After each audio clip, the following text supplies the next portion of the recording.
Hello friends, ये dark psychology series का 12वां video है और आज मैं डिस्कस करने वाला हूँ साइकोलॉजिकल मैनिपुलेशन टेक्निक येलिंग के बारे में। ये जो येलिंग होती है ना, ये भी निगेटिव रीइंफोर्समेंट से मिलती जुलती है। वीडियो में आगे बढ़ूँ इससे पहले आपको एक बात बता देता हूँ कि साइकोलॉजिकल मैनिपुलेशन पर अभी कुछ वीडियो और आएंगे और उसके बाद आगे के टॉपिक स्टार्ट हो जाएंगे, जैसे मैनिपुलेशन और मैनिपुलेटर से कैसे निपटना है। मैनिपुलेटर हमें आखिरकार मैनिपुलेट कैसे कर लेते हैं, हमारे चरित्र की कौन सी विशेषताएं हमें मैनिपुलेशन के लिए वल्नरेबल बना देती हैं, इत्यादि और भी ऐसे ही टॉपिक्स। तो अगर आपने अभी तक में फॉलो ना किया हो तो फिर फॉलो कर लीजिए।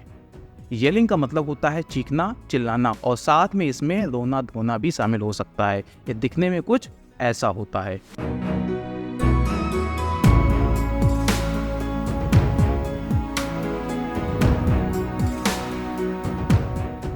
येलिंग एक मैनिपुलेशन टेक्निक है। कैसे, समझो जरा। जब भी कोई इंसान हम पर चीखता है, चिल्लाता है तो हम काफ़ी ज़्यादा अनकंफर्टेबल फील करते हैं और साथ में डर भी जाते हैं और फाइनली क्या होता है कि हम सामने वाले इंसान की बात मान लेते हैं।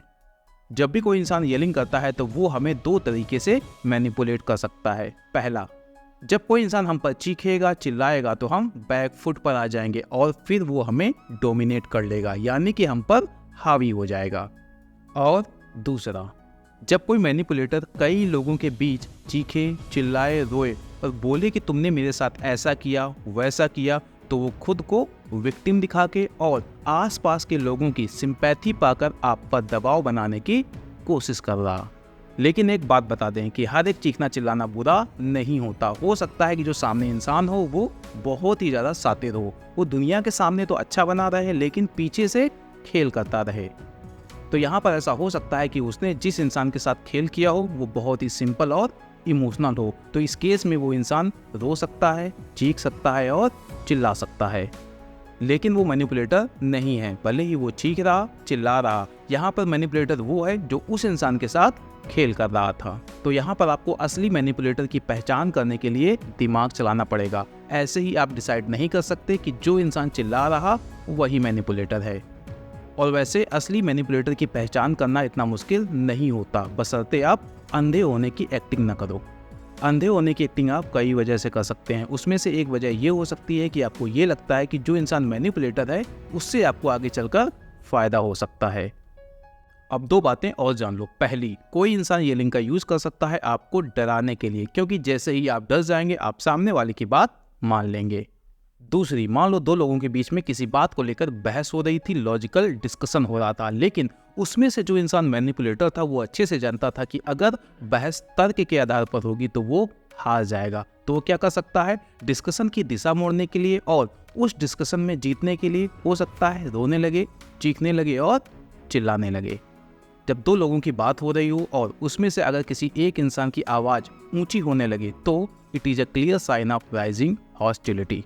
अब एक अंतिम उदाहरण और दे देता हूँ। मान लो दो इंसान थे, एक गर्लफ्रेंड और दूसरा उसका बॉयफ्रेंड। तो जो गर्लफ्रेंड थी वो अपने बाबू, सोना, चांदी, हीरा, मोती यानी कि अपने बॉयफ्रेंड से किसी बात को लेकर नाराज़ थी। वो ये चाहती थी कि उसका जो बॉयफ्रेंड है उसकी सारी बात माने, वो जो भी कहे सब कुछ माने। तो वो क्या कर सकती है, पब्लिकली अपने बॉयफ्रेंड पर चीखने लग सकती है, चिल्लाने लग सकती है और रोने लग सकती है। तो जो आसपास के लोग होंगे जिन्हें पूरी कहानी नहीं पता होगी वो क्या सोचेंगे, वो यही सोचेंगे कि शायद जो लड़का है वो एक गलत इंसान है और इस लड़की के साथ कुछ न कुछ इसने गलत किया होगा।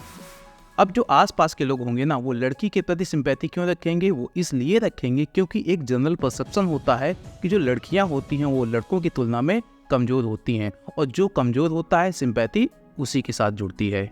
वहीं अगर कोई लड़का पब्लिकली किसी लड़की पर चीखता है, चिल्लाता है तो भी लोग यही सोचते हैं कि लड़का ही गलत होगा, बेचारी लड़की पर देखो कैसा चीख रहा, चिल्ला रहा। कुल मिलाकर ऐसी सिचुएशन में जो विनर होती हैं वो लड़कियां ही होती हैं, अपवाद को छोड़कर। फिर जब गर्लफ्रेंड पब्लिकली रो रही होगी, आंसू बहा रही होगी, तो बॉयफ्रेंड क्या करेगा, उसकी सारी बातों को मान लेगा, क्योंकि आसपास के जो लोग हैं उसे बुरा इंसान मान रहे और उसे जजमेंटल आंखों से देख रहे। इस घटना के बाद अगर बॉयफ्रेंड एक मजबूत पर्सनालिटी होगा तो पता है क्या करेगा, जब माहौल शांत हो जाएगा 2-3 दिन बाद अपनी गर्लफ्रेंड से उस घटना के बारे में कायदे से बात करेगा और यह सुनिश्चित करने का प्रयास करेगा कि ऐसी घटना दोबारा ना हो। लेकिन अगर जो बॉयफ्रेंड है वो कमज़ोर इंसान होगा तो क्या करेगा, अपनी गर्लफ्रेंड की सारी बातें मानने लगेगा, क्योंकि उसे डर होगा कि कहीं उसकी गर्लफ्रेंड फिर से बखेड़ा न खड़ा कर दे। तो यहाँ मैंने एक उदाहरण से चीज़ों को समझाने का प्रयास किया, लेकिन ऐसा मैनिपुलेशन मेल साइड से भी हो सकता है। तो ऐसा मत सोचिएगा कि चीखने चिल्लाने वाला मैनिपुलेशन सिर्फ फीमेल करती हैं, मेल भी करते हैं। तो ये था आज का वीडियो, बताइएगा कैसा लगा। हम जल्दी आएंगे नेक्स्ट टॉपिक के साथ। अगर आपने अभी तक हमें फॉलो ना किया हो तो फिर फॉलो कर लीजिए।